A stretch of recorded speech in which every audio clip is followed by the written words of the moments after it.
Wanted to go through some things here. We're about to start a new series on pulsed capacitors, and as many of you know, we've got a project that's the hybrid QEG. If you kind of understand resonance in a tank circuit, the issue is to build a capacitor that's capable of matching the capacitance of the coil, and that creates a resonant circuit. A lot of times we're building these things, coils are these odd sizes, and they're really hard to match the capacitance. So what I'm going to do here is I'm going to show you how to build a capacitor, and not just any capacitor, a pulse capacitor capable of allowing lots of amperage to flow through it, unlike a normal capacitor where it's wrapped continuously and it's tagged on the ends, on both ends, so the current has to flow through the whole length of the capacitor to allow the energy to escape. Well, on a pulse capacitor, you're basically, the whole roll is tagged on both ends. So what I did is I've designed a new capacitor. Well, it might not be new, I just ain't done enough research. Maybe someone else has probably done it this way before. But basically, both ends are tagged. Each end's going to have a tab sticking off of it. Runs the whole length of the capacitor. And this is an MMC, and it's the same way. This is the way they build these pulse capacitors. Now, this is made out of Mylar, which is self-sealing. This is old school. This is wax paper for the first one. Now, I plan on building this to go up to 15,000 volts, but I wanted to show you how I'm building this first. So this is going to be relatively low, maybe 1,000, possibly 2,000 volts, depending on the mil thickness of the material we're using. Now, mils is kind of a misnomer, because mils is actually thousands, not millions. So if you're looking at a material, it's 0.001 inch is a mil, okay? 1 mil is about 600 volts. Now, depending on the permeability of the material, that number can fluctuate. Manufacturers have been using wax paper since the early times to build capacitors.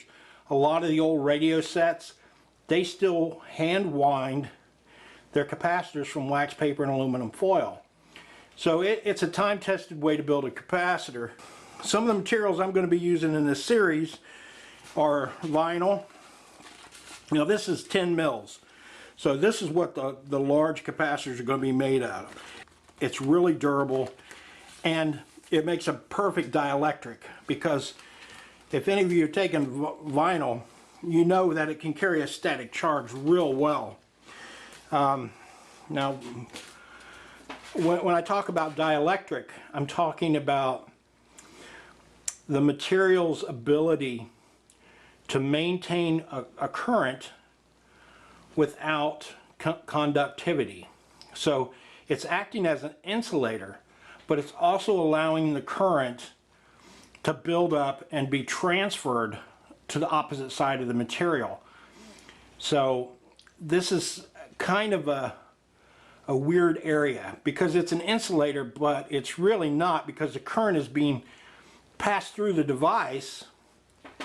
So the way you have to think of it is, basically, we're going to call it a dielectric surface, and you're dealing with a dielectric and two conductors, in this case aluminum foil.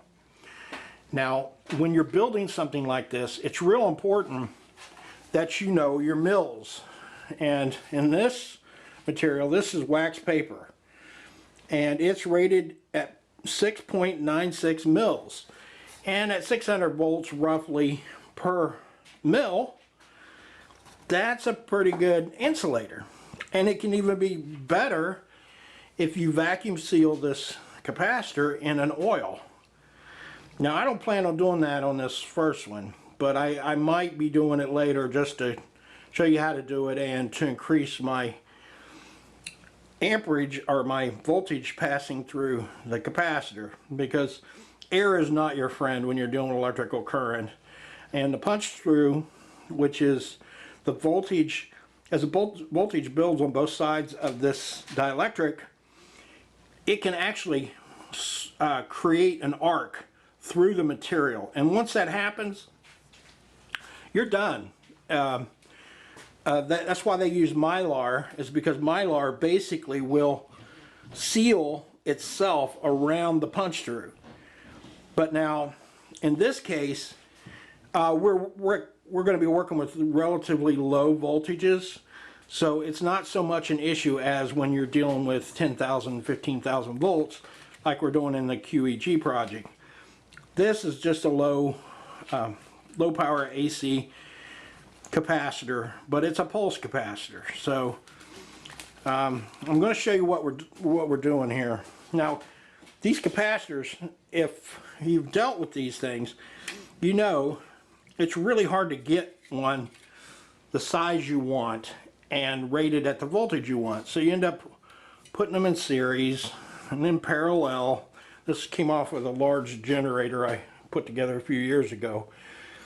And it took a lot to get this to the size I needed it to match the capacitance of the generator.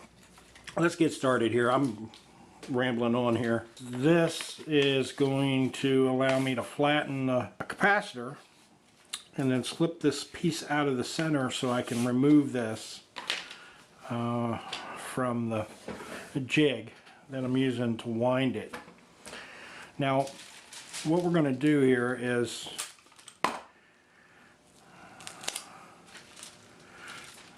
so we want to have some sticking off the end here so that it insulates the edges from being able to short. So basically I'm just taping the two pieces of wax paper together.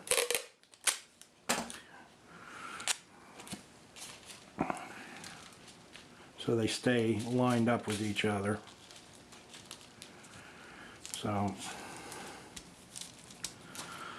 So now these two are lined up. Now what we're trying to do here, which is going to be kind of difficult, as I wind this one, I have that line from the surface. I put down a piece of wax paper to give me a clean surface. So what I have to do is I have to maintain this aluminum along that line right there, and this aluminum doesn't need to be maintained along the line because I'm using this as a guide. So I'm going to be putting little pieces of tape to make sure these stay square with each other, because if they get off, then this thing's going to get wonky real fast as I roll it up.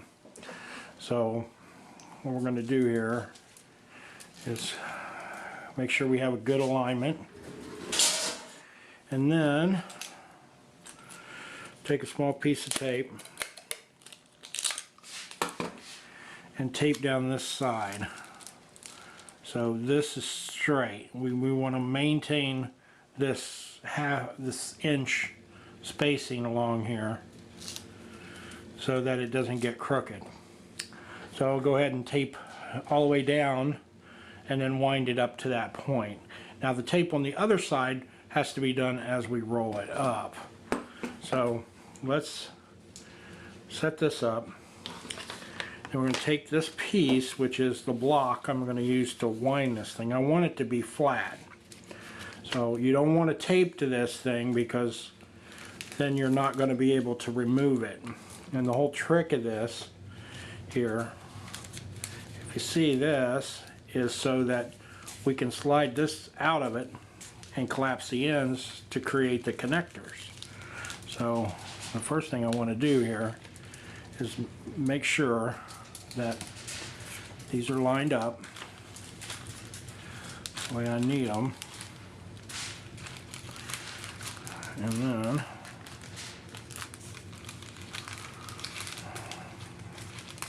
it's kind of tricky to get going, so you just gotta be patient and make sure.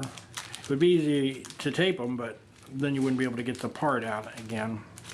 You might be able to use something internally that you don't mind leaving inside of it, but I don't want to do that, so I want to be able to remove that. So we got that lined up. So, and it doesn't need to be tight on this.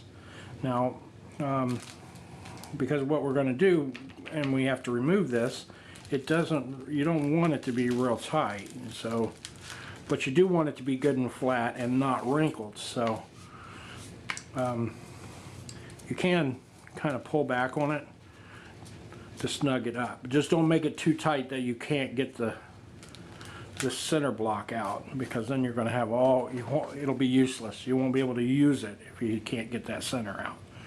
So, okay, so we're going to twist it again. And now you see our spacing here. We're going to maintain that spacing. We'll pull this forward. And you want to be careful and take your time here. So, there we go. So this one, because you can't get to it with it covered up by the aluminum foil. And then this side, I'm going to lay another piece of tape.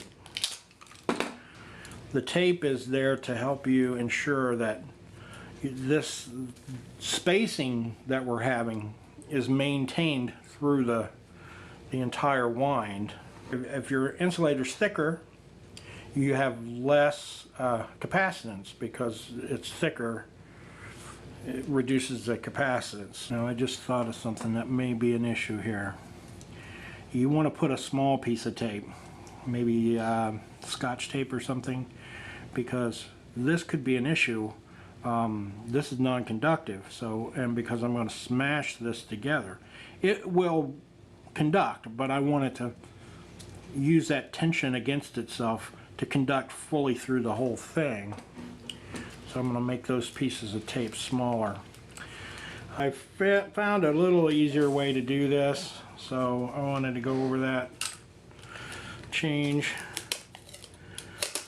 Instead of taping both sides, all you have to do here is put one piece of tape across those two pieces there. Keep the conductivity good on the edges.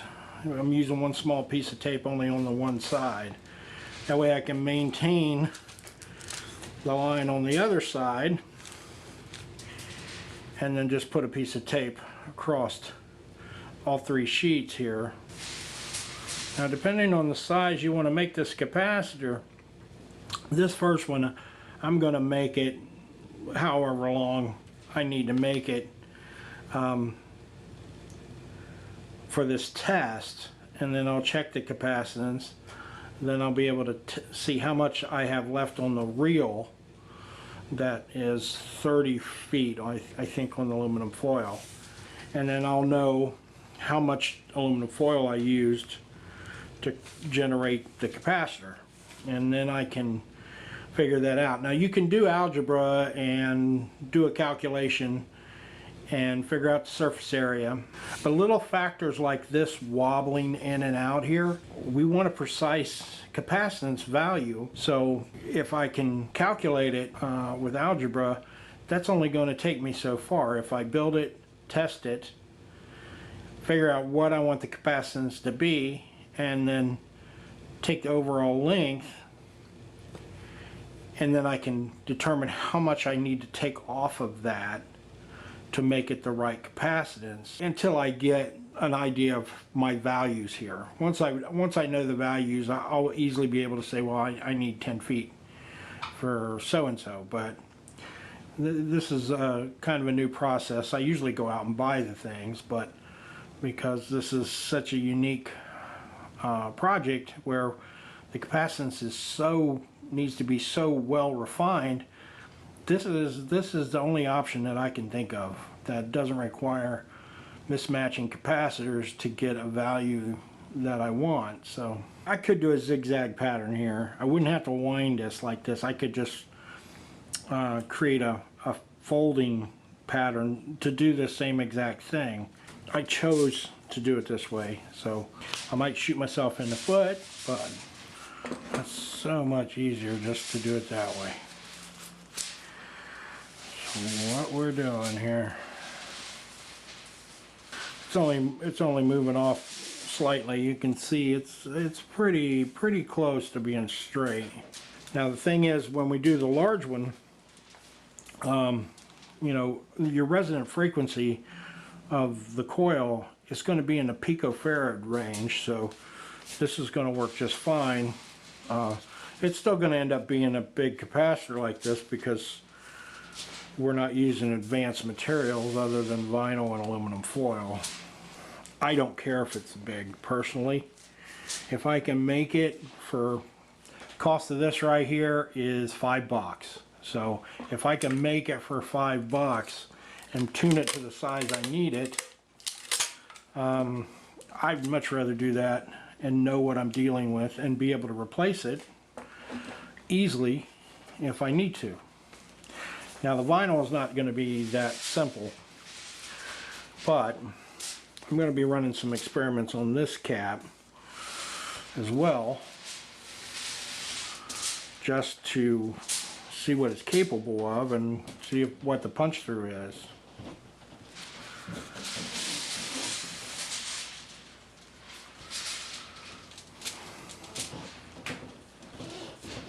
Let's call it quits here. Now the large one, I'm not going to be able to do this because it's 10 mils thick, so I know I'm going to need 25 feet or so of it, so I ain't going to be able to have that option to cut it short here. Alright, now because I want to maintain the wax paper on it, I am going to cut across this.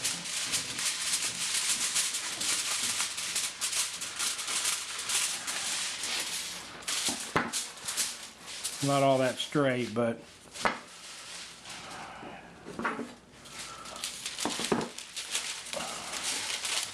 for what I'm doing here, I want to maintain this in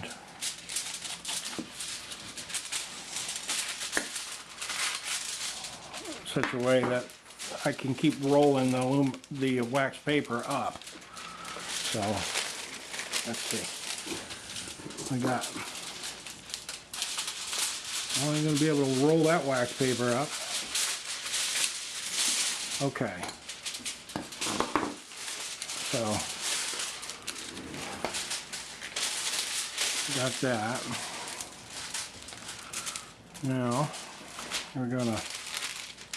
we only need one sheet, so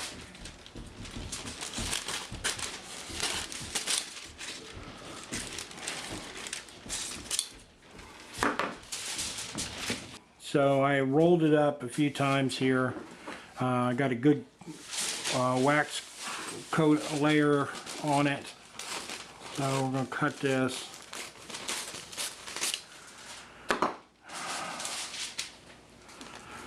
I'm going to tape it. Alright. I'm going to push the center out of this.